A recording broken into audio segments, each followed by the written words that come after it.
Welcome to Confessions of a Wife, Mom, and Realtor, the Raw podcast, all about the messy, true lives of working moms in real estate. In this podcast, we talk about the hilarious mishaps and successes that are pretty much guaranteed when it comes to selling real estate while managing a family. I'm your host, Nicole Ward, the boots on the ground toddler mom who swears like a sailor and fails extravagantly, all while running my own real estate business. So grab a juice box and that basket of clean laundry that still needs folded because we're going to jump right in.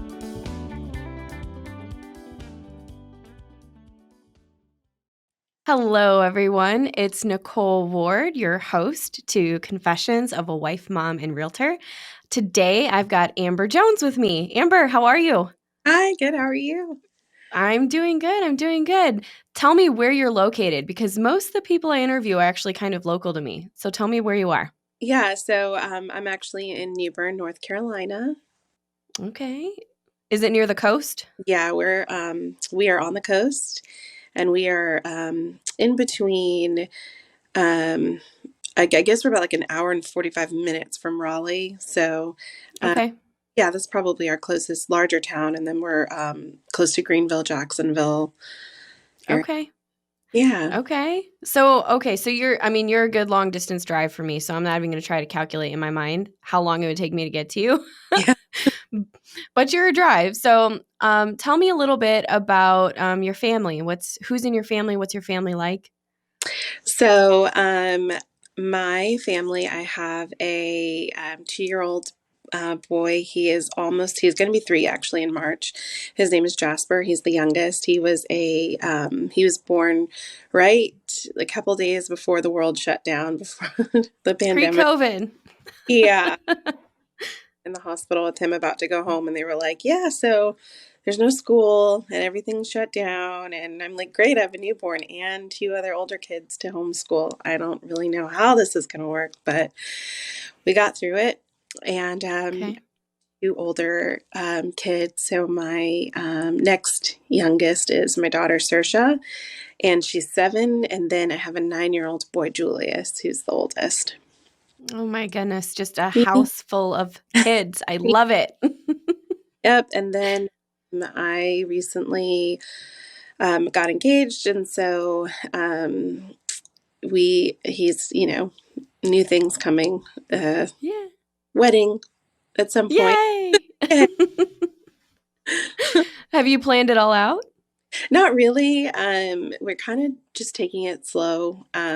We have some goals that, mostly him, that he's trying to get through first. Like he's getting his pilot's license. I know we kind of talked about that. We did, yeah. Yeah, he just got a plane, and he's actually on a flight lesson right now. So he wants to get that done. He's in the middle of school for his doctorate's degree, and he's almost done with that. So we're just trying to get some stuff knocked out, and want to buy a house next year, something bigger than what we're in, so that all the kids can have their own room and everything. So Right. So doctorate's degree, what's the field? Human resources.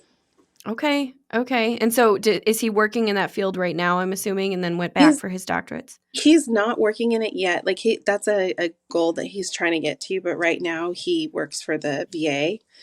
Okay. And he works from home. Mm-hmm.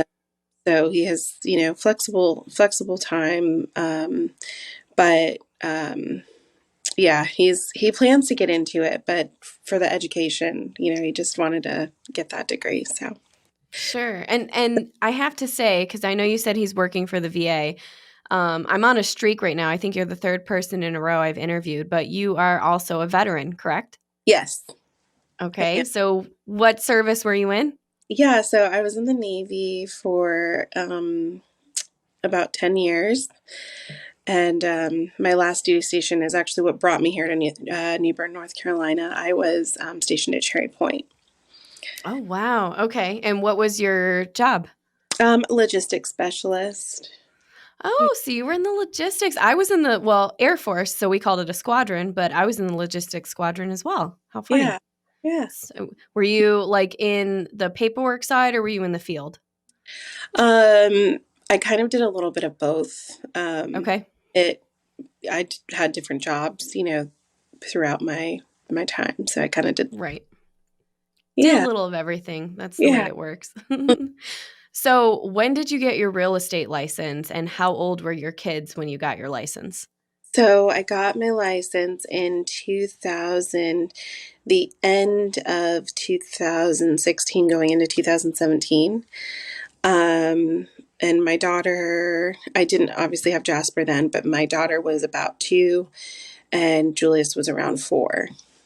Okay. So, Yeah. very little children. I mean, this career is not for the faint hearted. It is so hard, and you really have to have thick skin and you have to have grit. Hmm. And, when you get your license and you got 2 little ones running around, Yeah. it's tough. Tell, Hmm. tell me a little bit about the beginning for you and how that was. Were you still in the military? Yeah. So for my first 2.5 years, I was basically dual career. So I spent all of my day during the day working my military job. And then I worked in real estate like after that. So Hours. like, after 5. And then on the weekends for showings and appointments. And I'd be Okay. like 2.5 years. Okay. And what was your first year in real estate? Like, what was that like? Did you sell any homes your first year or I did anything? I did. I wasn't expecting to really sell anything because it was kind of just it was really just supposed to be like a backup plan, or like not a backup plan, but my next plan. And I just wanted to have Sure. the license and have everything, all my ducks in a row so that when I got out of the military, I, had a plan. Right. And um but real estate is conversational, and um you can't, you talk to people, right? And if they ask you how you're doing or what's going on in your life, then naturally it comes up. And I found that just through having conversations, I was telling people that I just got my real estate license and that's something that I'm working on. And and through my sphere, I sold, I did sell some houses my first year. I think I sold, I think it was like 14, if I can remember correctly. Stop it. 14 houses in your first year? Yeah, it was a crazy year, but it was not really like a full year. Yeah, I want to say it was like probably for like 6 months, when the first 6 months, but yeah, Good it, grief. it was good. It was good. And That's amazing. I wasn't expecting it, and I was very um like fly by the seat of my pants because I didn't have a plan, because I just wasn't expecting it. It just kind of happened. So then I realized, okay, well, if I get purposeful and I focus, then I can do this next, year and a half. I can do this as a dual career. I just have to be intentional and focus my efforts. And so that's what I did. And I just got a little bit more serious about it. And then when I got out, I, went into real estate full time. That's seriously amazing. I didn't even have dual careers. I had absolutely nothing to do, and I only sold 3 houses my first year in the industry. So, I mean, 14 houses, 6 month period, working in the military, being a mom. Like, how did you do it? I know you said it was mostly referral and just conversation with people, but how did you mom? How did you work in the military? How did you do all of this? Did you have any time for yourself? No, I don't know. I don't know how I did it. I honestly don't know how I did it. I don't know that I had time for myself. I don't think that I did. I remember working a lot, like um, just working a lot. And but during that time, I also so when I came here from San Diego, and so when I PCSed here, I was going through a divorce, and or about to start a divorce, and so I think part of my motivation was just making sure that my kids were taken care of and that they were okay, Right.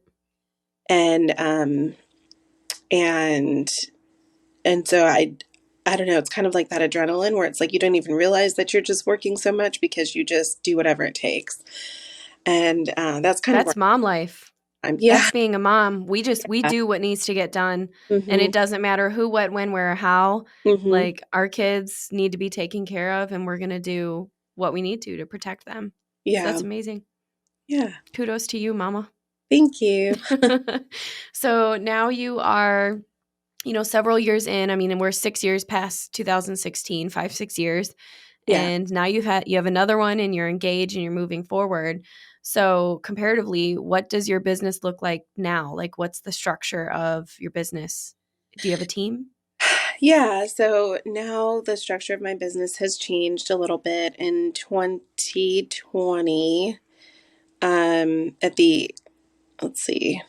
Yeah, I think like at the end, so beginning of 2021, I started a team and I wasn't expecting to start it that soon. I kind of was waiting a little bit, but then I had some people that were interested and we kind of just had conversations and realized that it would make sense. And Mm-hmm. why not wait? Why, Right. push it off? So I took the jump into starting a team probably 6 months sooner than I actually wanted to. Uh, Mm-hmm. but yeah, so now we have a team. I'm in the middle of restructuring some things. We've had people join us, we've had people leave us. And it's crazy to think that it's been, going on almost 2 years that we've been working on this team thing. And it's just been a really stressful and exciting journey, like all at the same time. It always is. It's Yeah. such an immense amount of responsibility to run a team, and I've never wanted to run a team ever. I've been asked. I have probably a handful of agents right now that are constantly asking me, when are you going to start a team, because I want to join. And it was really my husband, Dan, who got his real estate license, um, and joined up, that is really pushing us to get a team. And I can see how it would be for the greater good in general, having a team. But my biggest fear always was and still is, that's a lot of responsibility on my shoulders to provide not only mentoring and training, but leads. I mean, leads are expected when you're running a team. Hmm. And I felt like, how can I put myself in a position where I'm responsible for someone else's ability to feed their children? And I Yeah. just felt like that was and I still feel like that's a huge um, weight Yeah. that has slowed me down from wanting to start a team. And I'm not sure if you can resonate with that part of it, but that's what feels heavy on my shoulders when I think about It team. it is very heavy. So you're not wrong. Yes. You're not wrong. Um, and that um, what I've found is that, you know, sometimes you don't know what you don't know until you try. Can't And know what you don't know. yeah. And some of those same things that you're talking about did cross my mind as well. And in many ways it definitely has been a challenge. I mean, everything that you're talking about is very, very true. It's a lot that is expected, um and the thing about it is that, you know it's not just, providing the leads, or making sure that your world is big enough that they can fit in it comfortably too, Mm-hmm. in Yeah. a job that, in an industry that's not, it's not really, I don't know, what can I say, it's not really like guaranteed income. No, it's not. It's not at all. There's no paycheck every 2 weeks. It's a roller Yeah. coaster. Hmm. Yeah. And so to have people in your world that, need to have that structure in a type of job that is not structured that way, like financially, where, okay, this is a guaranteed what's coming in every month or out. Right. But really any type of entrepreneurial job, right? Or sales job, like, Mm-hmm. you don't know. It just depends on the performance and depends on the market. But the other part of it is the mentoring, like what you talked about. And I always thought that I would love to have a team or mentor people. And likewise, people have said to me, like, you should really think about doing this because you're really good at, motivating people or mentoring people or helping people through situations. And I'm like, okay, yeah, I think that that would be good. But um, one thing that I have learned is that, you have to take care of yourself in that moment too, because you find yourself pouring and pouring and pouring and pouring into people and giving and giving and giving. And then at the end of the day, you're depleted with no one pouring back into you. And what you're doing is maybe not enough, you know? Have you read the children's book, The Giving Tree? No, but I think we have it. Okay, you should read. I think there's a couple different versions of it, but in Cliff Notes version, the story of the Giving Tree is one of my favorite stories, and it's basically it starts out with an apple tree and a little boy, Hmm. and the little boy comes over to the tree and picks the apples, and the tree is so happy. He's like, "Yeah, take my apples," and they're friends. And the story rolls through the years with the boy's always coming back and needing something more, and he needs a bench to sit on with his girlfriend, so he chops down a branch of the tree and makes a bench, and then he needs a boat to make money, and so he chops down the whole tree to make money. And the entire time, the tree is just giving and giving and giving and just happy to have friendship with this little boy. And at the end of the book, it's actually kind of sad because the boy comes back to the tree after years away as an old man withering away, ready to die, and sits on this stump of a tree that's dying as well. And they end up dying together. And the book, the story in general, is just a reminder of if you give, you will wither with the people that you're giving to, Yeah. and you can't be the best for them if you're not being the best for yourself. Yeah. It's the same thing they say in relationships, when they say you have to love yourself first before you can give someone else your love. It's Yeah. the same thing, Yeah. right? Yeah. I know. As you're saying that, I'm like, oh my gosh, like this children's book is like making me teary eyed. I'm gonna go like Oh, go get go read it. go add to cart. Click, add to cart. There's another this is turning into more of a session on good books to read right now, but there is a book called The 15 Secrets Highly Successful People Use for Time Management. Hmm. And there's another story, and I'll just tell you 1440. And it means there's 1440 minutes in a day. And every one of those minutes should be used beneficially. And if you're giving all 1440 of them to other people, how could you ever do anything for yourself? But I would look into that. I would Google time management 1440 and read that story because that's a good story too. Here we go. Click and write it down. I hear you though, and I feel you. I feel you on what you're saying. I mean, and I can feel the emotion behind what you're saying too, and clearly the struggle with wanting to be everything that your people need you to be, and especially coming from a military background, you Hmm. you you always put your people first. You put your country first, you put your people Yeah. first, you put your for me it was my flight or my squadron or the mission. Everything's always first, and your needs and your priorities are last. Yeah. But in this career, you can't put yourself last forever, because then you will burn and fizzle and it'll get more difficult. Hmm. That's the truth. Definitely. It is hard to like recondition your mind to put yourself first, Hmm. especially when other people's um you see other people's potential and their greatness and their skills and their abilities that they might not see themselves. And you're just like, if I can just tap into that, like if I can just bring it out, Um, but a pattern that I have noticed in my life is that I kind of either consciously or subconsciously attract those kind of relationships. And it's almost because it's like, I want to help, And Hmm.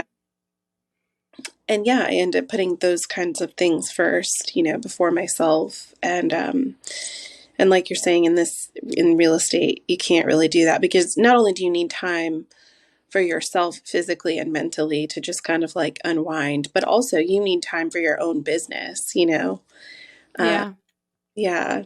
And people don't, the toughest part about being a mentor, and this is whether you have a team or not, but the Mm-hmm. toughest part about being a mentor is that you have in your hands success. Here's what you can do. And there's no one secret sauce, but you Right. can give the tools needed to somebody for them to create their secret sauce. It's Yeah. possible. And when you give them away and someone doesn't do it, Mm-hmm. and then they're like, well, I don't know why it's not working.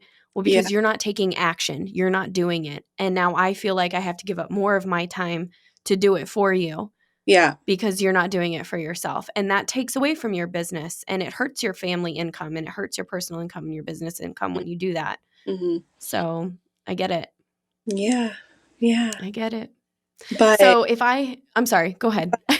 like the positive and the flip side to that is that, you know, when you do see people succeeding around you because of something you maybe have taught them or passed along or shared with them, that's super rewarding.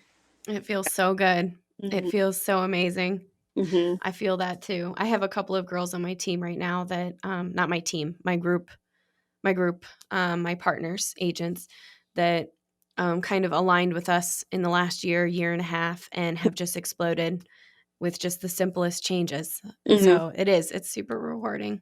Yeah. So if somebody that was listening to this podcast wanted to reach out to you and chat, how would they get a hold of you? Well, you can find me on Facebook or, my cell phone number. I don't know if I can leave it for you.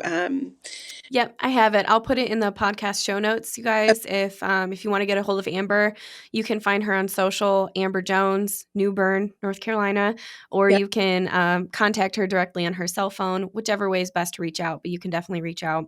Yep. And my last question for you today is, what is your confession? Oh Make gosh. it juicy. So I knew you were going to ask me this, right? Because you gave me several warnings. I'm like, I don't know what to confess. Give us something good. So I guess one of the things that I don't know if this is considered a confession or not. I was torn between two things, but I'm going to go with this one. Is I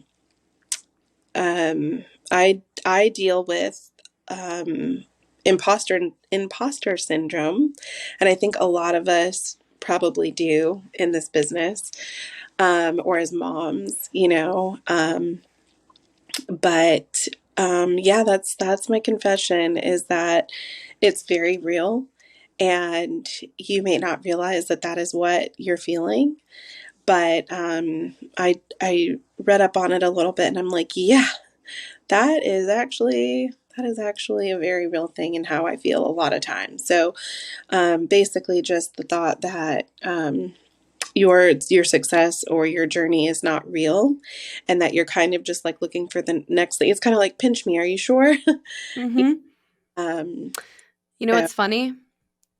That is a common theme yeah. among I've that's like the third time somebody's said that, those exact words, that their See? confession is they feel like imposter syndrome.